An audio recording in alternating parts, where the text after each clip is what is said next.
Ethereum 2.0 is a decentralized blockchain. The blockchain is a way of creating a distributed history and is made up of a growing list of data, such as monetary transactions, which are stored into what we call blocks. In a blockchain, the consensus of the data is entirely made by the participants, whom we call validators. The validators are all responsible for keeping a small subset of the overall data, so that there is no central authority keeping the entirety of the data. This is why we call a blockchain decentralized.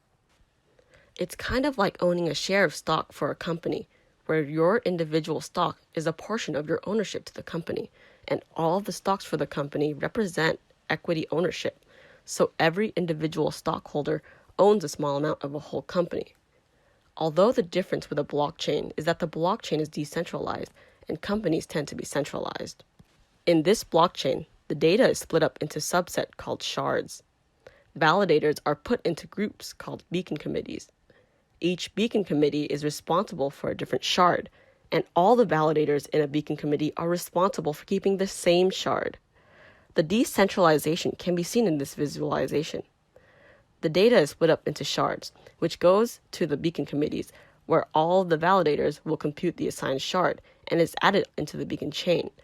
This way, there is no central authority keeping the data, and the required amount of data kept by an individual is lower, especially in comparison to other blockchains like Bitcoin, where every user must download all of the data. Another difference between Bitcoin and Ethereum 2.0 is that Ethereum 2.0 is proof of stake. This means that every validator must commit capital to participate. If a validator does their work honestly or somehow doesn't get caught, they get to keep their stake and get rewarded. If they get caught cheating, their stakes get slashed. This way, validators are incentivized to honestly do their work. This leads to our data availability problem. The goal of the protocol is to ensure that all validators can potentially access all of the data. This can happen if every individual validator does their work honestly, but that's a very optimistic scenario that will most likely not happen. So, we approach this problem with crypto economic incentives, which is basically game theory-based incentives, but in the crypto economy. So what does doing their work honestly look like? Validators are responsible for two main things in their beacon committee roles: computing the data and keeping the data.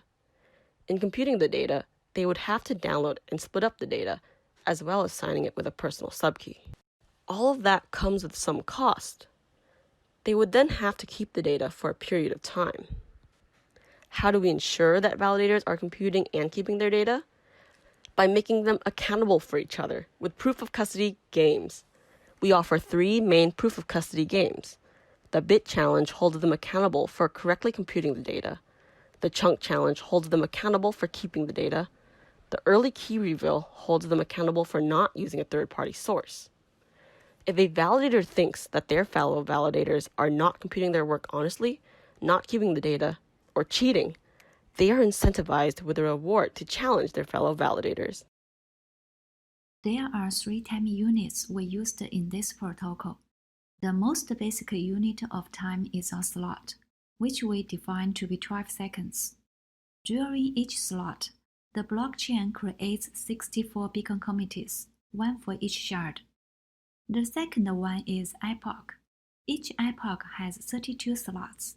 Thus, during each epoch, we create 32 times 64 beacon committees. We can take a look at this figure. In our protocol, about 300,000 validators will be split between these committees, targeting at least 150 validators per committee. These beacon committees are shoved once per epoch, so each validator is assigned to a new beacon committee per epoch at some slot. The third unit of time is subkey period. Each subkey period has 2048 epochs. At the beginning of this period, the validator generates a subkey using its private key and a source of randomness. During each subkey period, the validators are supposed to be using the subkey for their beacon committee work. Let's look at the timeline figure. Here we have two subkey periods. We can see that each subkey period contains 2048 epochs. In each epoch, the validators download the specific data and create a custody bit using the data and the subkey, then send an attestation.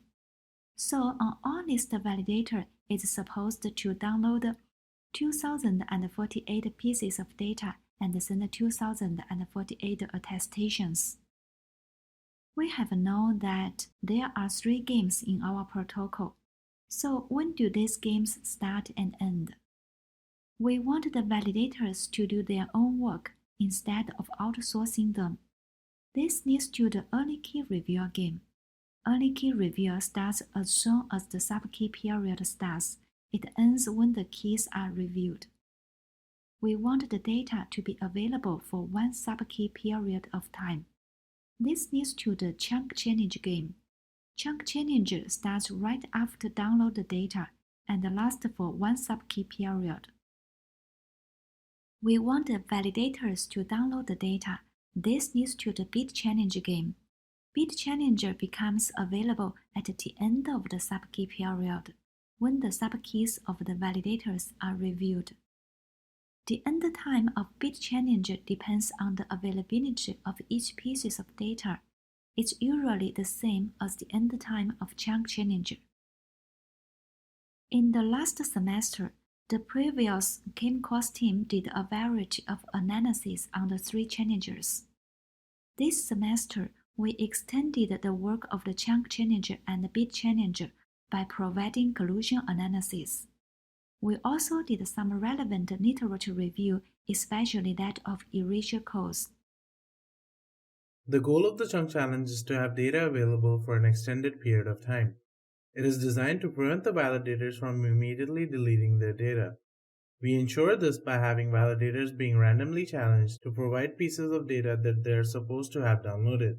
Basically, the chunk challenge asks if the validators downloaded and kept their data. Last year, the SJSU CAMCOS team analyzed the 2-player and the n-player chunk challenge games. Here's a flowchart of the chunk challenge mechanism. It starts if the challenger issues a challenge by sending an index of a chunk of data they wish a prover to provide. The prover must respond with a Merkle proof for that chunk, which is just some math to show that they have the chunk.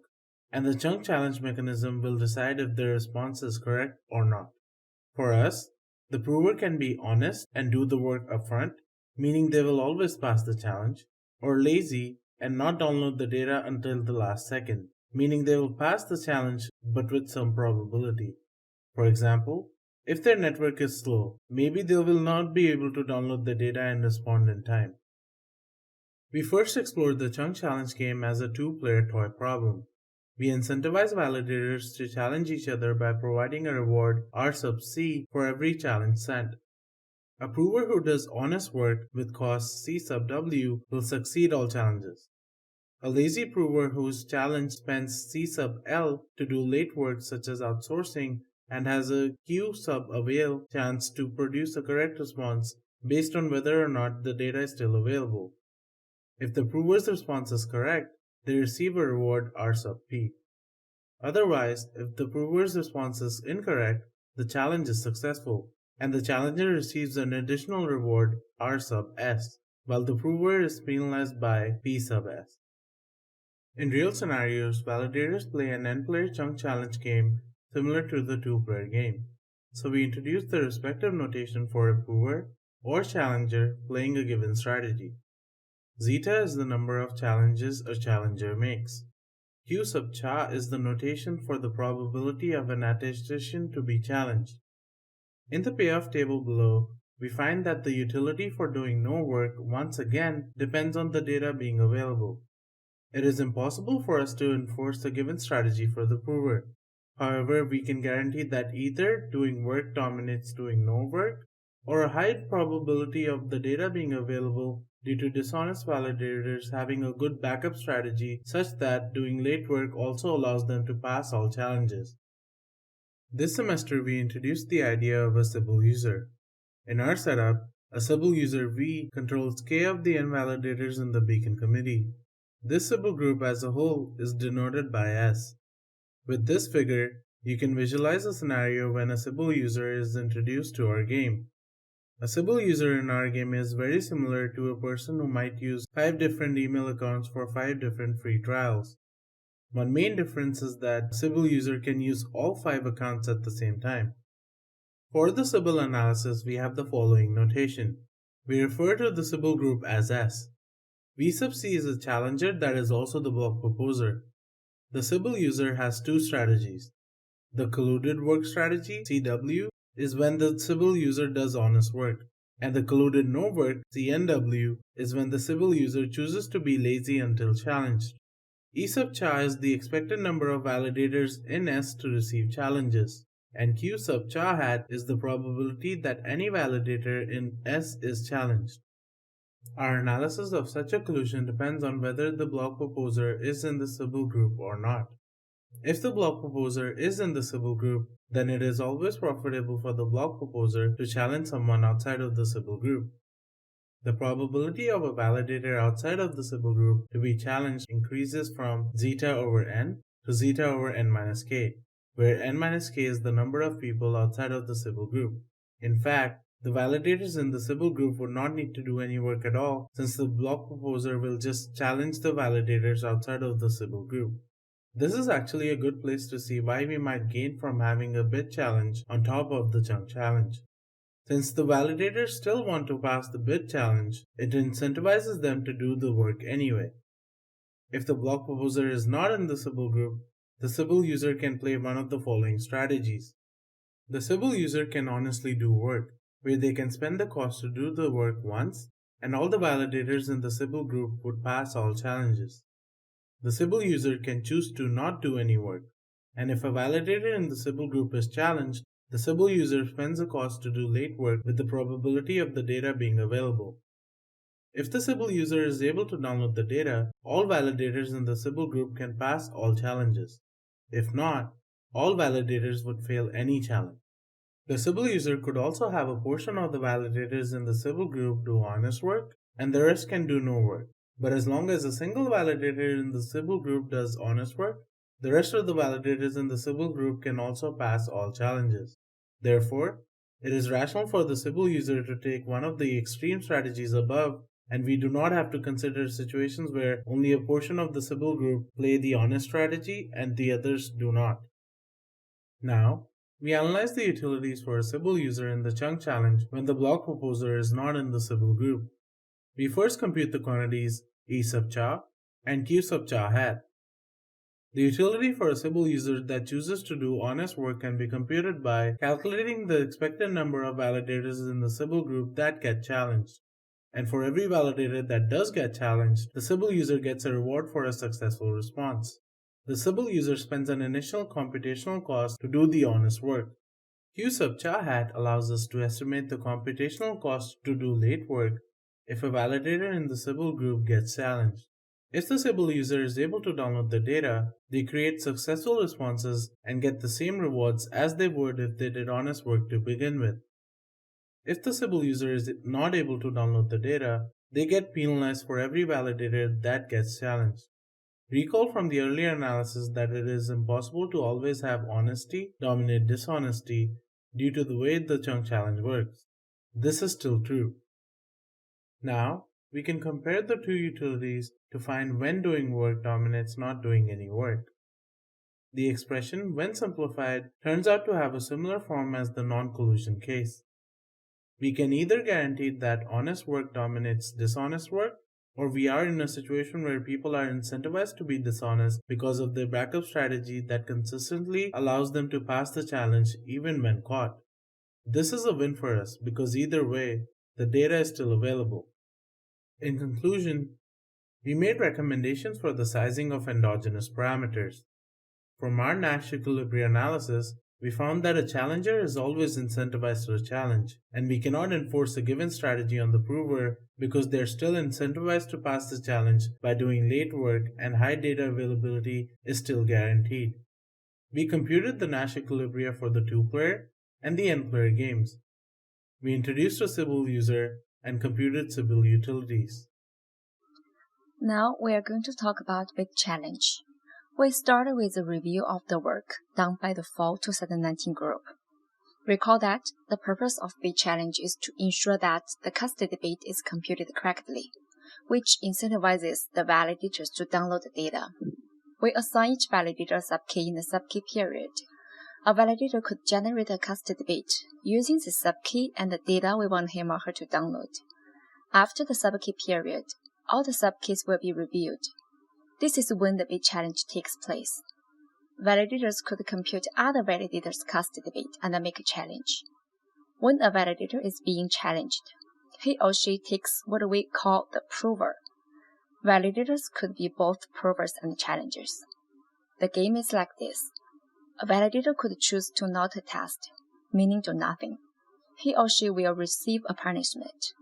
And no validator can challenge this validator simply because there is nothing to challenge. Or a validator could choose to attest, writing an attestation for data by supplying a custody bit, which gets an automatic reward. To this kind of validator, other validators can either challenge them as a challenger or leave them alone without challenging. A prover with correct custody bit would pass any challenge, making the challenge fraudulent. And a prover with an incorrect randomly guessed custody bit will fail, making the challenge successful. But remember, there is still 50% chance for the prover to guess the custody bit correctly.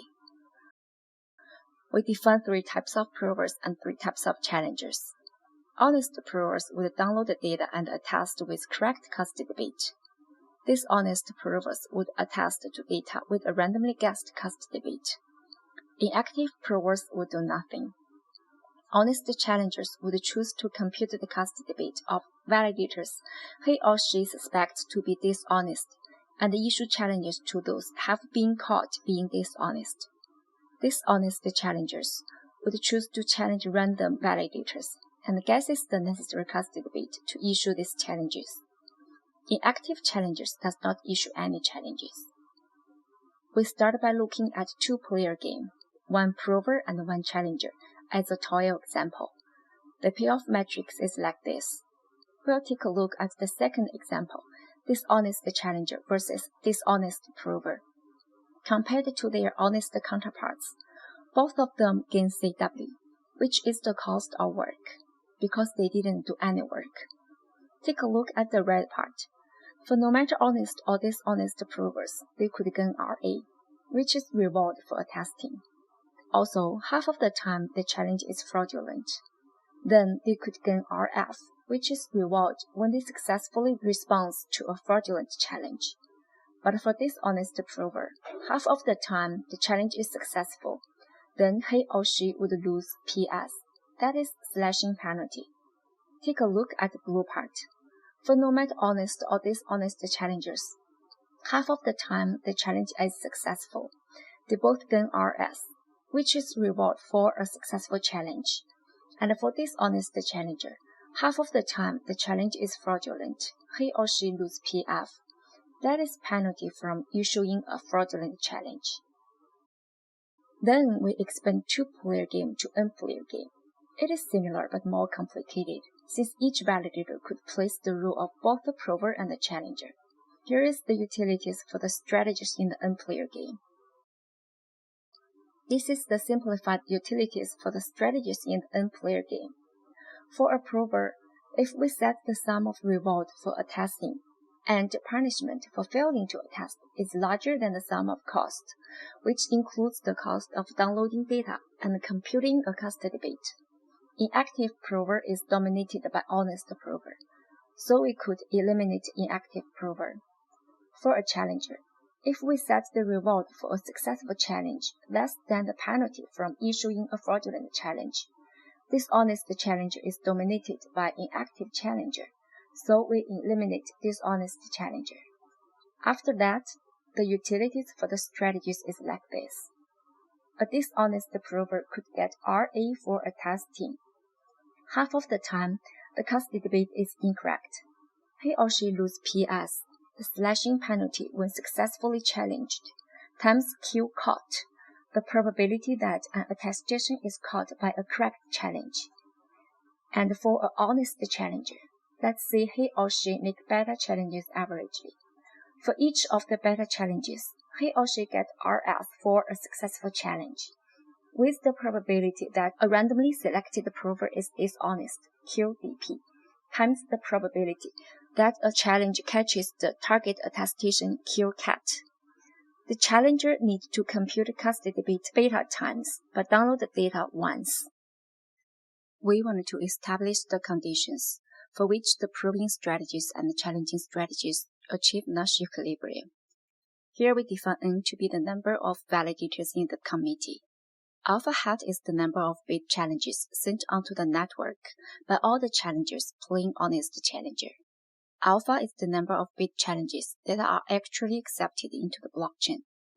MB is the maximum number of bit challenges accepted by a block proposer in one block. Also, we can estimate alpha hat, QCOT, and QCAT. We could have two solutions depending on the nature of alpha. If alpha tilde is very high, what happens is that there are a lot of bit challenges throughout, so we hit the maximum. This means alpha needs to equal the maximum number of bit challenges accepted by a block proposer in one block, and B, we have these two equations. For the second scenario, it is the situation when not enough bit challenges are on the network, so the network can select all of them. Here, the calculation is much more complicated and involves solving these three equations. We can solve this numerically, but it seems impossible symbolically. In our paper, we estimate these two equations when QHC is small. To summarize, part of what we did this semester is wrapping up the last semester's work for the bit challenge. We finished the two-player game and extending to the n-player game, computing the Nash equilibrium, which has two regimes, depending on the incentives. As an addition from this semester's CAMCOS, we looked at possible collusions within bit challenges. We model collusion and Sybil attacks with a Sybil user. Again, a Sybil user is a user that acts as multiple validators. We use this model because it is like a collusion with the maximum amount of efficiency and coordination between the colluders. Because all of the validators in the Beacon committee have to download and split the same data, it is rational for a validator to become a Sybil user, because a Sybil user only has to compute the data once and still reaps K times the reward. In the figure, K honest validators reap 1 reward per attestation with a cost of work for downloading, splitting, and signing the data, while the Sybil user reaps K rewards for downloading and splitting the data once. The only difference is that they have to compute the custody bit and attest K times, but for K times the reward, being a Sybil user would be rational. The takeaway from this collusion is that validators may want to become a Sybil user because it is rational. If a Sybil user were to consider the honest strategy, the Sybil user would only have to download the data once, which incentivizes honest challenging and proving, compared to having many validators downloading things in parallel. Although this may promote centralization, it may positively correlate with honest behavior. Our analysis also can be used to show the gained utility from being a Sybil user. So if one were to dissuade collusion, we can use our analysis to come up with possible additional reward or punishment structures. And now, we will look at what the detailed technical calculations are like. We will now proceed with analyzing a Sybil group in bit challenge. As introduced earlier, the problem occurs when we have K validators, which is just a portion of a Sybil group, are placed in the same Beacon committee. Similar to any other validators, each of K validators in Sybil group can be a challenger and/or a prover in bit challenge. Each of them can also adopt different strategies, such as being honest, dishonest, or inactive. Now consider a scenario where these K validators take the role of provers in bit challenge. What would be the payoff a Sybil user can receive in its case? Before jumping to the utilities, let me introduce several new parameters to you. We have K, the number of provers in Sybil group, IP, the dishonest prover, so K minus IP, the remaining are honest provers, ICHAR, the number of dishonest prover that gets bit challenged, k-char, the number of honest provers that get bit challenged. The figure helps us easily visualize the distribution of a SIBO user in this case. Again, the black dots imply validators not in SIBO group. Since the blockchain is only able to handle a certain amount of challenges, the dots inside dashed line circle indicate validators being involved in bit challenge.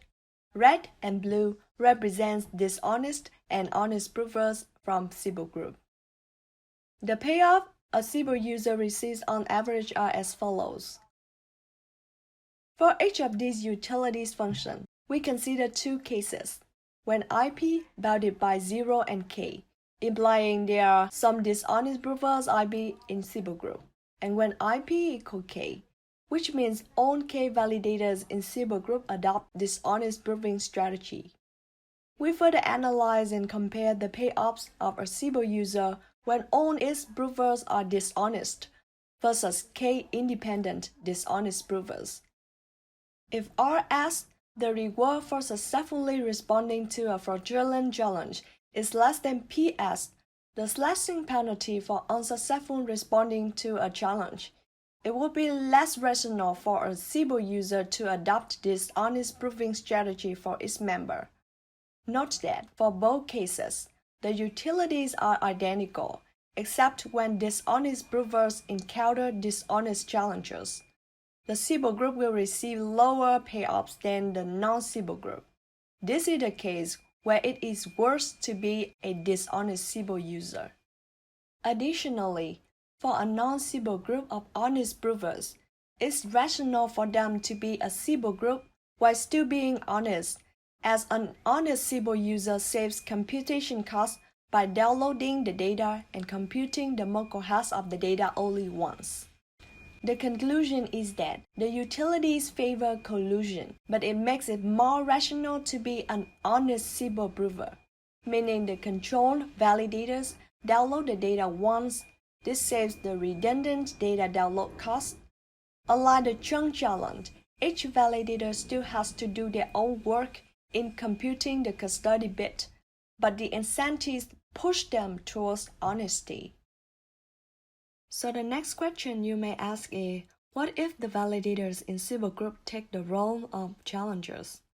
Here we need to develop several new notations to subsequently obtain the utility function of the SIBO challenger. We have gamma h, the number of honest checks that the SIBO user will make across all nodes. Gamma d, the number of dishonest challenges that the SIBO user will make across all nodes. Recall that an honest challenger will do checks prior to publishing challenges, while a dishonest challenger just issues challenges without checking. We have QSHDB, the probability of a SIBO user checking a dishonest prover outside of its own set of validators. QSDDP, the average chance a SIBO user dishonestly challenges a dishonest validator not in the SIBO group. Notice that there is one restriction on these parameters. Since no rational validator will spend more energy than necessary, we have gamma h plus gamma d, which is the total number of checks and challenges a SIBO user is willing to make, less than n minus k, which represents all non-SIBO validator. So a SIBO group has a big advantage in honest challenging, because they do not need to compute any other validator's bit more than once, while if they were not concluding, they might be wasting time computing the same other validator's bit. All of that brings us to the payoffs a SIBO user can receive when its k validators play the bit challenge as challengers. Further collusion analysis suggests that if gamma h equals 0 and rs less than pf, dishonest challenging is still irrational for a SIBO user. This is the case where there is no honest challenger, and we know that a dishonest challenger doesn't do any checking, which makes gamma h, the number of honest checks made by the SIBO group, equals 0. So the part before the plus sign in the utility is gone. Next, if we have rs less than pf, the reward for a successful challenge less than the penalty for issuing a fraudulent challenge, the blue part in the utilities will be less than 0 and the whole utility becomes negative, which is less than being inactive. Therefore, having everyone do dishonest challenging is irrational under the Manson condition.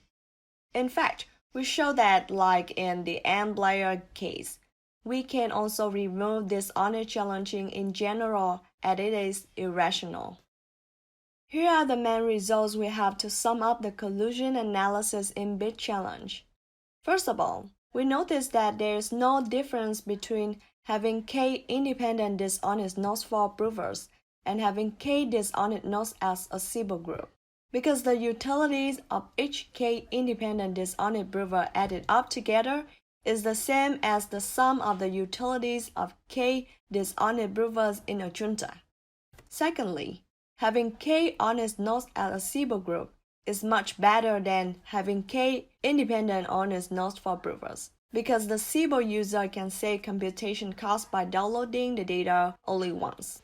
So from the prover's point of view, the utilities favor collusion and it's better to be a Siebel user.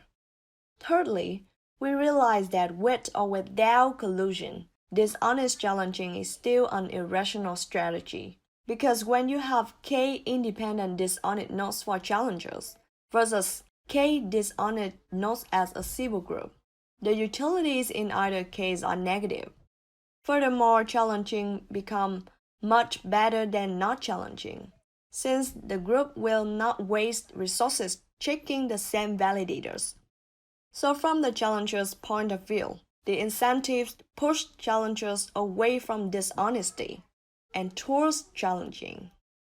When combining this, our big takeaway is that collusion pushes the group towards honest proving and challenging, though of course it adds to centralization as well. Up until this point, we have been describing the proof of custody game.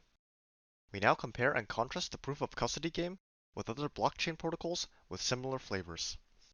This section will now focus on different approaches blockchains have used to solve the data availability and data integrity problems. There were 4 different approaches that we looked at: the fisherman's trilemma, the validator's dilemma, TrueBit, and erasure codes and fraud proofs, which are a part of the ABSB scheme. They have many similarities and differences, and we briefly outlined most of them. One running concept here is something we call in our paper the fundamental problem of verification. It is a simple but very useful concept that basically says, in most natural systems where it is costly to verify, it is impossible to make a verification game with a pure Nash equilibrium. To understand what this entails, we need its corollary, which is that a game where nobody cheats is a pure Nash equilibrium.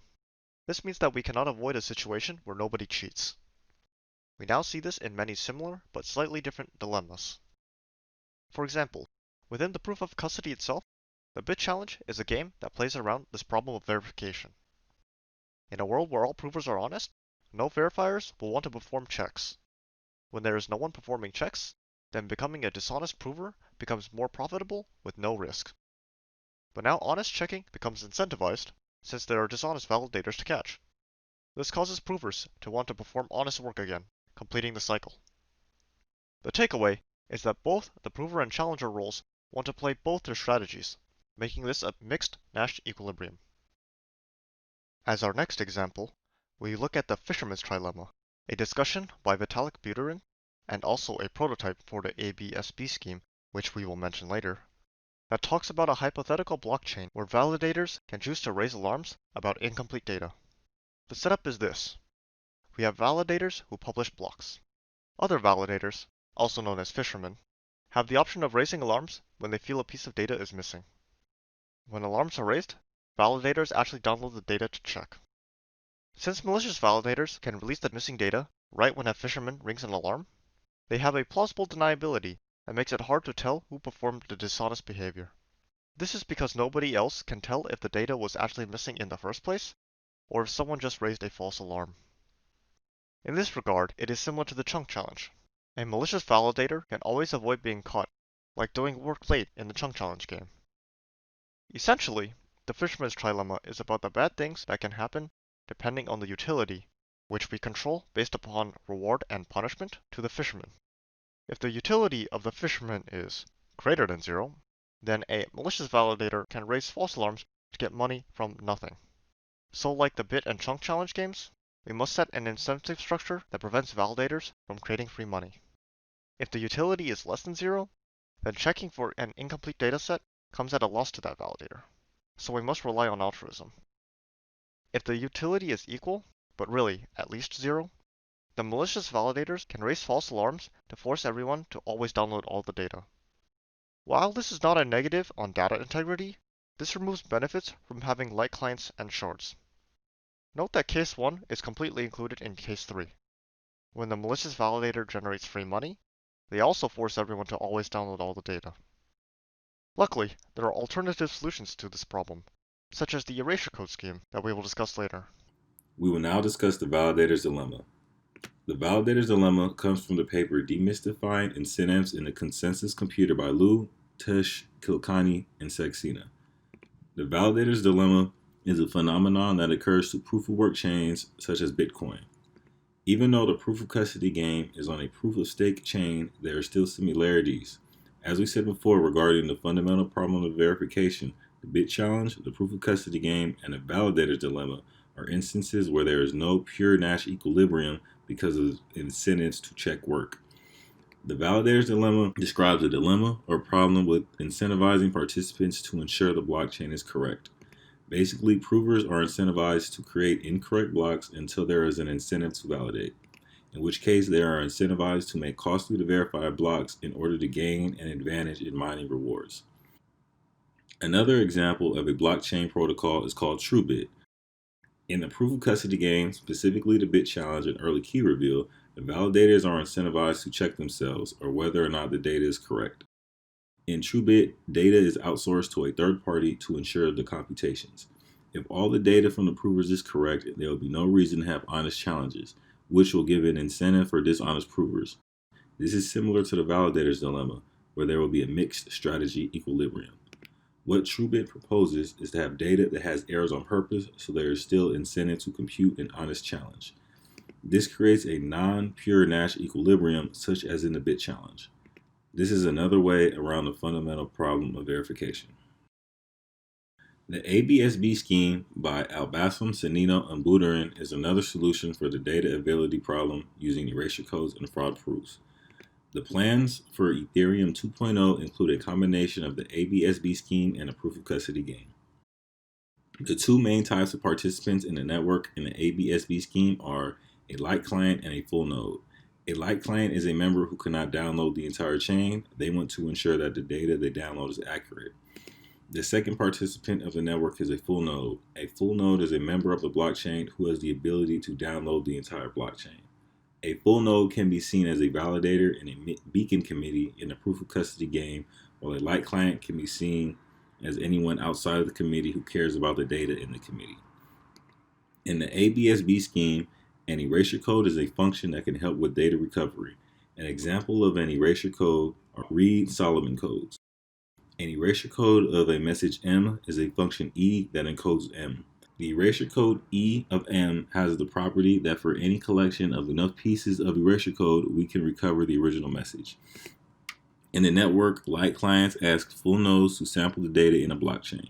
If there are enough samples of an individual block, then the data can be reconstructed. This is similar to the chunk challenge, where in the chunk challenge, participants sample data to ensure that the data is available. After an erasure code is performed, then a fraud proof occurs. A fraud proof helps with data integrity or the data being correct. Data is stored in an erasure code. Then a light client will ask the full node to sample the data of a block. Full nodes can conduct fraud proofs to check data if they choose to. If the data is incorrect, a full node can conduct a fraud proof that proves the data is invalid on a blockchain. If a full node sends a fraud proof, the creator of the block gets their deposit stake taken away, and there is a reward for the full node who completed the fraud proof. This is similar to the bit challenge, where the block creator being the prover and the fraud proof providing full node playing the role of validator to make sure the data is correct. Now here are some differences between the two schemes. The proof of custody game focuses on data availability. The ABSB scheme focuses on two additions: data recovery and data integrity, whether the data is constructed correctly or not. Also, the ABSB scheme gives nodes interaction with each other. In the proof of custody game, there is no interaction unless nodes are on the same beacon committee. Some similarities between the proof of custody game and the ABSB scheme are that the bit challenge is kind of like a fraud proof for computing custody bits. Also, in both games, there is a need for players in the group to check on other members. A chunk challenge is similar to erasure coding, where they both sample data in order to create a partial data availability problem rather than a 100% data availability problem. And in both games, they need players in the group to be incentivized in order to check on each other. We believe the proof of custody game and the ABSB schemes can basically be layered upon each other. We see no obvious complications to the games being analyzed by having these schemes at the same time. The last CAMCOS team, fall 2019, did initial analysis on the bit challenge, the chunk challenge, and the early key reveal subgames of the proof of custody game. This semester, spring 2020, there was a more polished in-player analysis for the bit and chunk challenges. We did much more involved collusion or Sybil analysis of the bit and chunk challenges. We also did literature review of similar games from blockchain literature, in particular the ABSB scheme, which we think is mostly independent of the proof of custody layer for the Ethereum 2.0 design. We make some comments on future work, much of which we mention in our paper. First of all, rules are changed in real time in this field. For example, the Ethereum 2.0 plan actually does not allow for dishonest bit challenges, though our observation that dishonest challenges are irrational is still useful for other potential protocols. Also, there is a current design idea from Dankert Weiss that not all validators have to make attestation bits. Second, we only studied honest and Byzantine actors, but we can actually extend to the whole bar model by including altruistic actors, because realistically, they would exist. The ABSB scheme works best with altruistic actors, and the analysis here in a proof of custody game is pessimistic, assuming no altruistic actors, which is good for us because it means the real situation is strictly better. Third, we study a lot of games as one-shot games, and a natural next step to study them is in the context of iterated games. This is especially true for the early key reveal game, which we didn't mention.